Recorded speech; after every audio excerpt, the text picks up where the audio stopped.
గురువే సర్వలోకానాం విషజే భవరోగిణాం నిధయే సర్వవిద్యానాం దక్షిణామూర్తయే నమః. సమస్త లోకాలకు అంటే 33 కోట్ల దేవతలకు ఆదిగురువు దక్షిణామూర్తి గారు. సంసార రోగముతో బాధపడేటువంటి వారికి అంటే జనన మరణం అనేటువంటి భవరోగానికి వైద్యుడు. అన్ని విద్యలకు నిధి లాంటివాడు.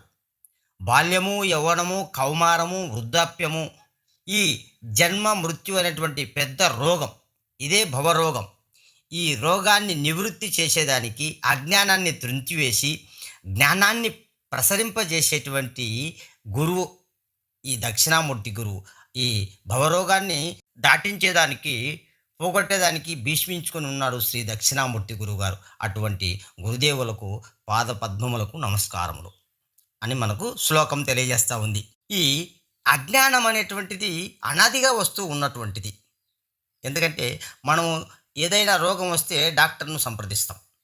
అలాగే భవరోగంతో బాధపడేటువంటి వారు ఆధ్యాత్మిక గురువును ఆశ్రయిస్తారు. ఎట్లా అంటే ఈ ప్రపంచంలో భౌతికంగా రోగాలు లేనివారు ఒకవేళ ఉంటే ఉండవచ్చునేమో కానీ భవరోగము లేనివారు ఉండనే ఉండరు. ఎందుకంటే కర్మచే జన్మ, జన్మచే కర్మ అని మనకు భగవద్గీతలు తెలిపి ఉన్నారు. కాబట్టి దుఃఖభూయిష్టమైనటువంటి మానవులను ఈ దుఃఖం నుండి విముక్తి చేయడమే ఆ గురువు పని. అందుకే శ్లోకం ఏం చెప్తుంది? జన్మ దుఃఖం, జరా దుఃఖం, జాయా దుఃఖం, పునః పునః సంసార సాగరం దుఃఖం, తస్మాత్ జాగ్రత్త జాగ్రత్త. పుట్టుకతోనే మానవునికి బాధలు, ముసలితనము, భార్య, బిడ్డలు, అన్న, తమ్ములు, ఈ శారీరక మానసికమైనటువంటి సంసార బాధల ద్వారా అనేకమైనటువంటి బాధలు, ఇవి వర్ణనాతీతమైనటువంటి ఈ భరించలేని బాధలు మళ్ళీ మళ్ళీ పునరావృతం అవుతూనే ఉంటాయి. అందుకే మన పెద్దలు సముద్రాన్నైనా ఈదవచ్చు కానీ సంసారాన్ని ఈదలేము అన్నారు. పెద్దలు కాళ్ళు తడవకుండానైనా సముద్రాన్ని దాటవచ్చును కానీ కన్నీరు పెట్టకుండా సంసారాన్ని సాగించలేమన్నారు. కాబట్టి ప్రపంచంలో ఈ మాయ అనేటువంటిది చాలా బలీయమైనటువంటిది. దీన్ని దాటడం మహాత్ములకే సాధ్యం కాలేదన్నారు పెద్దలు. ఈ కర్మలు అనేటువంటివి సంచిత, ఆగామి, ప్రారబ్ధమి. ఈ కర్మలతో పాటు సత్వ, రజో, తామస గుణములు మూడు కూడా ప్రకృతి వలన ఇవి కలుగుతూ ఉన్నాయి. ఈ గుణాలే జీవాత్మకు నానా విధములుగా దేహమందు బంధింపబడుతూ ఉన్నాయి. భౌతిక ప్రపంచంలో ఈ సుఖాలు కంటే దుఃఖాలే మనిషిని ఎక్కువగా బంధిస్తూ ఉన్నాయి. ఎలాగంటే ఇప్పుడు సత్వగుణం, ఇది నిర్మలమైనది, ప్రకాశవంతమైనది, జ్ఞానము, శాంతి, దయ, పవిత్రత, నిస్వార్థ సేవ, దైవంపై మక్కువ కలిగిస్తుంది. కానీ సుఖమునందు జీవుణ్ణి బంధిస్తూ ఉంది ఈ సత్వగుణం. ఇక రజోగుణము, ఇది రాగాత్మికమైనటువంటిది. కోరికలు, ఆశలు, అధికారంపై మక్కువ, నిరంతరము కర్మలు చేయడం, కోరికలను పుట్టించి జీవుణ్ణి ప్రాపంచిక కర్మ బంధాల్లో తగులుకునేటట్టుగా చేస్తూ ఉంది ఈ రజోగుణం. ఇక తమోగుణమా, అజ్ఞానం వలన పుట్టినది కాబట్టి వ్యామోహమును, మైకమును కలిగించి జ్ఞానమును కప్పివేసి ఈ జీవుణ్ణి ప్రమాదము, ఆలస్యము, నిద్ర వాటితో ఇది బంధిస్తూ ఉంది. కాబట్టి ఈ నరజన్మ ఎత్తి కూడా ఈశనత్రయాలకు లోనై పశుప్రాయుడై మూఢత్వంగా జీవిస్తూ ఉన్నాడు. అటువంటి జన్మ వ్యర్థం.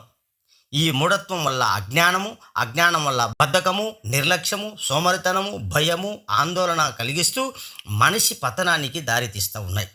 త్రిగుణాలతో కూడిన మాయయే అజ్ఞానం, మూఢత్వం. తనను తాను తెలుసుకోలేకపోవడమే అజ్ఞానం. అదే మరుపు, అదే మాయ. కాబట్టి ఈ అజ్ఞానం అనేటువంటిది అనాది అన్నారు పెద్దలు. ఎట్లా అంటే అజ్ఞానం అంటే ఒక చిన్న ఉదాహరణ స్వామి విద్యాప్రకాశానంద స్వాముల వారు, పాము కాదు త్రాడు రోరన్నా, దీపకాంతిలో సత్య విషయము తెలుసుకోరన్నా, తాడు తాడైయుండియుండగా తాడు పామని భ్రమచి ఏర్చుచు, తామసంబున కాలమంతయు పాడు చేయక తెలివి నొందుము, తత్వసారము తెలుసుకోరన్నా, సద్గురుని చేరి నిజముగనుగొని లాభమందన్నా అన్నారు పెద్దలు. అంటే ఈ మసక చీకటిలో, మబ్బులో తాడును చూసి పామని భ్రమించింది. కాబట్టి ఆ దీపపు కాంతిలో వెలుగులో చూసినప్పుడు అది తాడుగానే ఉంది. మరి పాము ఎక్కడ పోయింది అంటే లేకనే తోచింది. కాబట్టి ఈ విధంగా లేకనే తోస్తూ ఇది అజ్ఞానం చేత ఈ విధంగా మనిషిని మైమరిపిస్తూ ఉంది. అందుకే ఈ గురుముఖంగా బ్రహ్మతత్వాన్ని బాగా విచారించినప్పుడు తాను స్వయం ప్రకాశ బ్రహ్మమే అనేటువంటి స్వరూప జ్ఞానం కలగగానే ఈ దేహేంద్రియ మాయాభ్రాంతి నశించిపోతూ ఉంది. ఎలాగంటే సూర్యుడు ఉదయించగానే చీకటి మటుమాయమైపోయినట్లు, గురువాక్యం అనే వెలుగుతో ఎరుక అనేటువంటి చమురు పీల్చివేసినట్లు గురువు మాయను అజ్ఞానాన్ని తొలగించి వేస్తూ ఉన్నాడు. అందుకే దుర్లభం త్రయమేవైతత్ దైవానుగ్రహ హేతుకం మనుష్యత్వం ముముక్షత్వం మహాపురుష సంశ్రయ అన్నారు పెద్దలు. అంటే ఈ సృష్టిలోనే చరాచర జీవరాశులు అన్నిటిలో కూడా మానవ జన్మమే అత్యంత శ్రేష్టమైనటువంటిది. ఎందుకు అంటే ఈ మానవులకు స్వభావాన్ని మార్చుకొని ఆత్మస్వరూపాన్ని బ్రహ్మతత్వాన్ని తెలుసుకోగలిగినటువంటి విచక్షణ జ్ఞానము, బుద్ధి కుశలత, యోగ్యత మానవులకు ఉంది. కానీ పశుపక్షాదులకు ఆకలి, దప్పిక, నిద్ర అది సర్వసాధారణం. వాటి స్వభావాన్ని మార్చుకోలేవు, దైవాన్ని తెలుసుకోలేవు. ఒక మానవులు మాత్రమే భగవతత్వాన్ని, మోక్ష మార్గాన్ని, దైవాన్ని, పరమును చేరేందుకు గాను ఈ ప్రపంచంలో ఎన్నో మార్గాలు చెప్పబడ్డాయి. కానీ అన్ని మార్గములలోకెల్లా గురు మార్గమే శ్రేయస్కరము, అదే మోక్షదాయకము, అదే గమ్యము. ఎందుకు? తనలోనున్నటువంటి నిజతత్వాన్ని గుర్తెరుగక జీవగుణాలతో భ్రాంతి చేత నేను జీవుడను, నేను దేహాన్ని, నేను ఇంద్రియాలను అనేటువంటి సంశయాలతో, అజ్ఞానంతో, ఇంద్రియ విషయ సుఖ దుఃఖాలతో తనవి కాని వాటిని తనవిగా భావించుకొని లేని దానికోసం, తనతో రాని వాటి కోసం ఆరాటపడుతూ నిరంతరము లేనిపోని ఆలోచనలు, చిత్తవృత్తులచే బ్రతుకును భారముగా సాగిస్తూ ఉన్నారు. సంచిత, ప్రారబ్ధ, ఆగామి అనే కర్మల చేత, ఈసన వాసన తాపత్రయముల చేత, బంధముల చేత శతమతమవుతూ ఆశపాశములు, ఇంద్రియ లోలత్వము, మనోవికారములు, ఇంద్రియ లోలత్వములు చెందుచు అహంకార, మమకార, అభిమానములతో బందీలయ్యి ఉన్న దైవాన్ని గుర్తెరగక లేని ప్రపంచము, లేని జగత్తు, లేని ఈ శరీరము నిజమని, శాశ్వతమని భావించి భ్రాంతి చేత భ్రమలో పడి మానవులు పాపభారాన్ని మోయలేక జీవితమంతా అశాంతి, అలజడి, ఆందోళనతో, కష్ట నష్టాలతో, శారీరక, మానసిక బాల్య, యవ్వన, కౌమార, వృద్ధాప్య రోగాలతో బ్రతుకు భారమై సంసార కూపంలో మునిగి తేలుతూ ఉన్నది లేనట్లు, లేనిది ఉన్నట్లు కల్పన చేస్తూ స్వార్థ చింతనతో మూడులై బద్దులై జీవిస్తూ ఉన్నారు. ఇటువంటి మూడులు ఎన్ని జన్మలెత్తినా దైవాన్ని చేరుకోలేరు. ఎందుకంటే ఉదాహరణకు పెద్దలు ఏం చెప్తారంటే, ఒక ఘోరమైనటువంటి అరణ్యంలో దారి తప్పినటువంటి వ్యక్తి ఆ నిజ మార్గాన్ని ఎట్లా తెలియలేడో, మానవులుగా జన్మించి మానవ ధర్మంగా జీవించక స్వార్థ ప్రయోజనాల కోసము నేను, నాది, నా పేరు, నా ప్రతిష్ట, నా సంపదలు అనేటువంటి ఆ వ్యామోహముల చేత తల్లడిల్లుతూ ఉన్నారు. కాబట్టి ఈ మానవ జీవితానికి ఒక లక్ష్యం, ఒక గురి, ఒక శ్రద్ధ, ఒక ఏకాగ్రత లేకపోతే జీవిత పరమార్థము చేరలేరు. ఈ జన్మను చరితార్థం చేసుకోవాలనేటువంటి శ్రద్ధ, ఏకాగ్రత, ఒక ఆశయం లేకపోతే జీవితం నిరర్థకం. కాబట్టి మానవుడు ధర్మాచరణను పాటించి జీవన్ముక్తుడు కావలసి ఉంది. ఇందుకు గురి ఉండాలి. ఆ గురి అంటే ఏమిటి అని అంటే, మనకు భారతంలో ద్రోణాచార్యుల వారు ఈ ఏకాగ్రత, లక్ష్యము, గురి అనేదానికి ఈ కౌరవ పాండవులకు ఒక పరీక్ష పెట్టి ఉన్నాడు శిష్యులకు. ఏమిటది అంటే, ఒక చెట్టు పైన పక్షిని పెట్టి ఈ శిష్యులందరినీ కూడా వాటిపైన గురి పెట్టమని అడిగాడు. శిష్యులు బాణం ఎక్కువ పెట్టిన తర్వాత, గురువుగారు మీ లక్ష్యం ఏమిటి, మీకు ఏం కనిపిస్తుంది అని అడగగా ప్రతి ఒక్కరూ చెట్టు, కొమ్మలు, ఆకులు, పక్షి, కాళ్ళు, తల ఇలా చెప్పారు. కానీ చివరిగా అర్జునుడిని అడగగా అర్జునుడు మాత్రము నాకు పక్షి కన్ను కనిపిస్తూ ఉంది అనగానే అప్పుడు ద్రోణాచార్యుల వారు సంతోషించి బాణాన్ని సంధించమన్నారు. అంటే ఆ శిష్యుని యొక్క గురి, ఇక్కడ ఏకాగ్రత మనం తెలుసుకోవాలి. అలాగే మనం కూడా దైవాన్ని తెలుసుకోవాలనేటువంటి ఒక లక్ష్యం గురు ద్వారా ఈ గుర్తెరగాలనేటువంటి ఒక గురి కలిగి ఉండాలి. గురు విద్య లేని వారికి గుర్తుపడదు. కాబట్టి ఇది గురు ద్వారానే ఈ రహస్యాన్ని మనము గుర్తెరగవలసి ఉంది. మానవ జన్మను పావనం చేసుకోవాలంటే గురువుపై గురి కలిగి ఉండాలి. గురువు యందు, గురుబోధ యందు, గురువాక్యమందు భక్తి శ్రద్ధలు ఏకాగ్రత కలిగి బాహ్య విషయ సుఖాల యందు మనసు పోనివ్వక అంతర్ముఖంగా బ్రహ్మతత్వం యందు, గురువాక్యం యందు మనం ప్రయాణించడమే అంతర్గతం ప్రయాణం అంటారు. అదే గురువు అంటే ఎవరు? గురువు ఎందుకు అని మనకు అడుగుతూ ఉంటారు. గురువు ఎందుకు అని అంటే గురి తెలిపేటువంటి వాడు, అంటే భగవతత్వాన్ని తెలిపేటువంటి వాడు. భగవతత్వాన్ని ఎందుకు అంటే శాంతి కోసం. శాంతి ఎవరికి అంటే ఆత్మ. ఆత్మ అంటే ఎవరు అంటే అది నీవై ఉన్నావని, ఆ బ్రహ్మము నీవై ఉన్నావని తెలపడమే ఇందులో ఉండబడినటువంటి రహస్యం. కాబట్టి గురువు అంటే ఒక వ్యక్తి కాదు, గురుత్వం.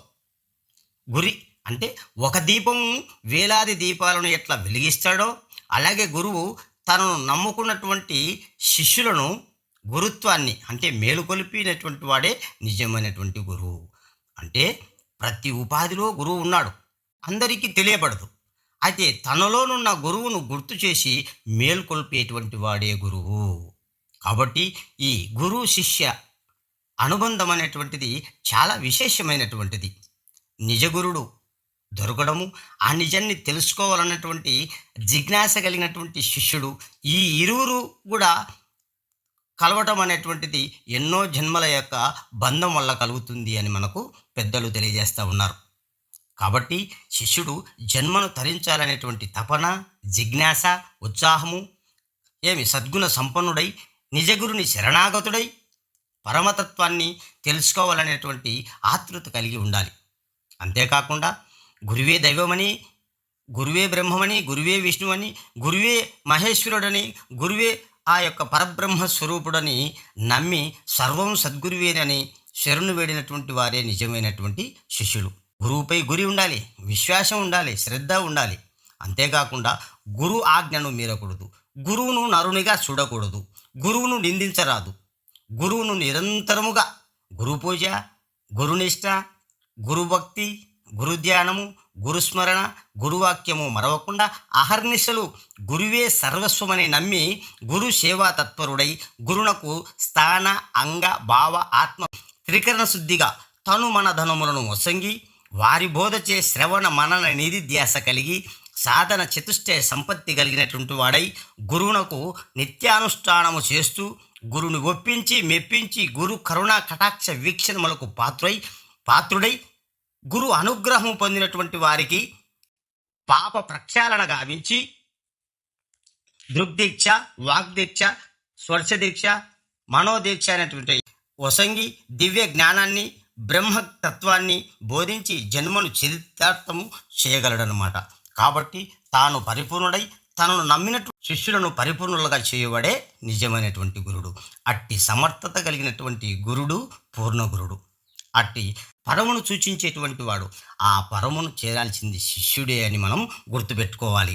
అట్టి సద్గురువులు దొరికినాడంటే ఇక పండగే పండగ, జీవితం పావనమైనట్లే, జన్మరాహిత్యమైనట్లే. గురువుడు దొరక అసమర్థుడైనటువంటి గురువుని చేరితే ఇక జీవితం దండగే దండగ, జన్మకు హేతు అవుతుంది అని మనకు పెద్దలు తెలియజేస్తూ ఉన్నారు. సద్గురువు లేకపోతే గమ్యం చేరలేరు, పరమును చెందలేరు. కాబట్టి మనకు పెద్దలు ఈ యొక్క గురువును ఎన్నుకునేటువంటి విషయంలో కొంచెం ఆచితూచి అడుగు వేయాలని మనకు పెద్దలు తెలియజేస్తూ ఉన్నారు. వేషము, ఆడంబరము, వాగ్దాటి, గ్రంథశోధన ద్వారా వాచా వేదాంతం చెబుతూ మభ్యపెడుతూ చెవిలో మంత్రం చేతిలో డబ్బు అని అటు వారిని చేరితే మన జీవితము వృధా అవుతుంది. ఎలాగంటే పెద్దలు ఒక ఉదాహరణ చెప్తా ఉన్నారు. ఓ అంధుడు మరో అంధుడిని రోడ్డు దాటించినట్టుగా, ఓ ఈతరాని వ్యక్తి మరో ఈతరాని వ్యక్తిని ఏరు దాటించినట్లుగా ఇది ఎట్లా సాధ్యము కాదో ఇది కూడా అంతే, జన్మను పావనం చేయలేరు అని మనకు పెద్దలు తెలియజేస్తూ ఉన్నారు. కాబట్టి మనము ఆచితూచి గురువుని ఎన్నుకోవాలి. గురువు అంటే ఎవరు? తనలో అలుముకొని ఉన్న అజ్ఞాన అంధకారాన్ని తొలగించి జ్ఞాన వెలుగును ప్రసాదించేటువంటి వాడే నిజమైన గురువు. గురువు అనుభవపూర్వకంగా తాను పొందిన ఆధ్యాత్మిక జ్ఞానాన్ని, బ్రహ్మతత్వాన్ని శిష్యులకు బోధించి వారి అమృత వాక్కుల ద్వారా వారి జీవితానికి దిశానిర్దేశం చేసి వారి తప్పులను సవరిస్తూ క్రమశిక్షణ, నైతిక విలువలు నేర్పి సద్గుణ సంపన్నులుగా తీర్చిదిద్ది సన్మార్గంలో నడిపించి ఉత్తములుగా తీర్చిదిద్ది జ్ఞానవంతులుగా మార్చేస్తూ ఉన్నాడు. అందుకే గురువు జ్ఞానప్రదాత, మోక్షప్రదాత, మార్గాన్ని చూపే మార్గదర్శి అని అంటూ ఉన్నారు. అంతేకాదు త్రిమూర్తాత్మక స్వరూపుడు, త్రిగుణాత్మక స్వరూపుడు, సాక్షాత్తు దైవస్వరూపుడు అని మనకు పెద్దలు తెలియజేస్తూ ఉన్నారు. ఇంకా పెద్దలు తల్లి, తండ్రి, దొర, దాత సర్వము గురువే, గురువు కంటే అదుగుడు ప్రపంచంలో మరొకడు లేడు. అట్లా నిజగురుని చెంత చేరాలన్నా, నిజగురువు దొరకాలన్నా పూర్వజన్మ విశేషం వల్లనే మనకు కలుగుతాయి. గురు శిష్య అనుబంధము అనిర్వచనమైనటువంటిది, అద్వితీయమైనటువంటిది అని మనకు పెద్దలు తెలియజేస్తూ ఉన్నారు. ఇప్పుడు వశిష్ఠుల వారి గురువు శ్రీరామచంద్రుడి శిష్యుడు సాందీప మహర్షి, శ్రీకృష్ణ పరమాత్మ, రామకృష్ణ పరమహంస, వివేకానందులు, వీరబ్రహ్మేంద్ర స్వామి, సిద్ధయ్య, ఇట్లా గురు శిష్యుల యొక్క అనుబంధం అనేటువంటిది అనిర్వచనీయమైనటువంటిదని మనకు తెలియజేస్తూ ఉన్నారు. సమర్థుడైన సద్గురువు లభించడము, జన్మను పావనం చేసుకోవాలన్న తీవ్రమైన జిజ్ఞాస కలిగిన శిష్యుడు ఇరువురు కలవడం కోటి జన్మల పుణ్యఫలం దైవానుగ్రహం వలనే ఇది సంప్రాప్తమవుతుంది అని మనకు పెద్దలు సూచిస్తూ ఉన్నారు. కాబట్టి మానవులంతా కూడా ఈ శిష్యులను మనం ఈ రహస్యాన్ని సద్గురుల ద్వారా మనం తెలుసుకొని గురుసేవ, గురు సూచన పొందినటువంటి వాడై శరణాగతుడై తనను ఆశ్రయించిన శిష్యునకు పరిపూర్ణం యొక్క ఉనికిని, ఎరుక లేమిని రెండింటినీ వస్తు నిశ్చయముగా తెలిపి ఎరుకను విడిపించి అట్లా నేర్పగలిగినటువంటి వాడే నిజగురువు. అచల సాంప్రదాయమును పూర్తిగా అవగాహన చేసుకున్నటువంటి వాడై సర్వ సంశయరహితుడై స్వార్థబుద్ధి లేక నిరాడంబరంతో శిష్యుల మనోభావాలను, సామర్థ్యాన్ని, అర్హతను బట్టి బోధ చేయువాడే సమర్థుడైన సద్గురువు. కాబట్టి అటువంటి సద్గురుని మనము ఎన్నుకోవడము మనం చేయవలసినటువంటి మొదటి కర్తవ్యముగా ఉంది అన్నమాట. కాబట్టి మనము ఈ యొక్క పరిపూర్ణ పరభాష్యాన్ని ఎప్పుడైతే గురు ద్వారా గుర్తెరుగుతామో అప్పుడు జన్మ పావనమైనట్టే. కాబట్టి సద్గురువు చెప్పినట్లు పాటించి ఎరుకే అన్నిటికీ ఆధారమని గుర్తెరిగిన వారే ఈ ఎరుకను విడిపించుకునేటువంటి ప్రయత్నం చేస్తారు. ఎందుకంటే సముద్రంలో ఉన్న నీరు వేడికి ఆవిరై మేఘముల ద్వారా వర్షించి తిరిగి వాగులు, వంకలు, నదులు ఇలా సముద్రాన్ని తన స్వస్థలాన్ని చేరినట్లుగా అఖండ అధిష్టాన చేతన బ్రహ్మమైనటువంటి ఎరుక పిండ బ్రహ్మాండములుగా ఆవిర్భవించి తిరోగమనము చెంది మళ్ళీ తానే బ్రహ్మం అవుతా ఉంది. ఎలాగంటే పిండరూపం దాల్చినటువంటి జీవుడు గురు ద్వారా బాగా విచారణ చేసి బ్రహ్మస్థితిని పొందినట్లుగా తాను మొదట బ్రహ్మమే, కానీ తన సంకల్ప భ్రాంతి చేత జన్మలు ఎత్తుచూ మరణిస్తూ జనన మరణ భూయిష్టమైనటువంటి ఈ ఘోర సంసార బంధం నుండి తప్పించుకున్నటకు సద్గురుని యొక్క శరణు వేడక తప్పదు. అదే పరిపూర్ణము. ఆ గురువుగారే ఈ నిజాన్ని మనకు తెలియజేస్తారు. కాబట్టి పరిపూర్ణము ఉన్నదని, ఈ లేని ఎరుక ఎప్పటికీ లేనిది అని ఎరిగి లేకుండాటే గురు మార్గము, అదే గురుబోధ, అదే అచలము. కాబట్టి దీనినే పెద్దలు పరబయలని, పరమపదమని, గురుగోప్యమని, ఆనందమని, గురు రహస్యమని, స్థిరమని, భూమాయని, పరిపూర్ణమని పెద్దలు నిర్ణయించారు. కాబట్టి ఈ రహస్యం సద్గురు సూచన ద్వారానే తెలియవలసి ఉంది. ఇతరముల చేత అంటే గ్రంథ శోధన చేత కానీ, వినికిడి ఊహ అపోహల చేత కానీ తెలియబడేది కాదు. కాబట్టి అంతటా నిండి ఉన్న పరిపూర్ణాన్ని సద్గురు ద్వారానే గుర్తు ఎరగవలసి ఉంది అని మనకు పెద్దలు తీర్పు చేసి ఉన్నారు. సముద్రంలో అనేక జలచరాలు పుట్టి పెరిగి నశించిపోతూ ఉన్నాయి, కానీ సముద్రానికి ఎలాంటి సంబంధం లేదు. అలాగే ఈ పరిపూర్ణంలో సకల చరాచర జీవరాశులన్నీ పుట్టి పెరిగి నశించినను సముద్రమునకు ఎలాంటి సంబంధం లేదు. కాబట్టి పరిపూర్ణమునందు ఎరుక చెరించుచున్నను, పరిపూర్ణమునందు ఈ ఎరుక పుట్టి పెరిగి ఎంతో వికారాలు చేస్తూ ఉన్నప్పటికీ పరిపూర్ణానికి ఏమాత్రం సంబంధం లేదు. అంతటా పరిపూర్ణమే వ్యాపించి ఉంది.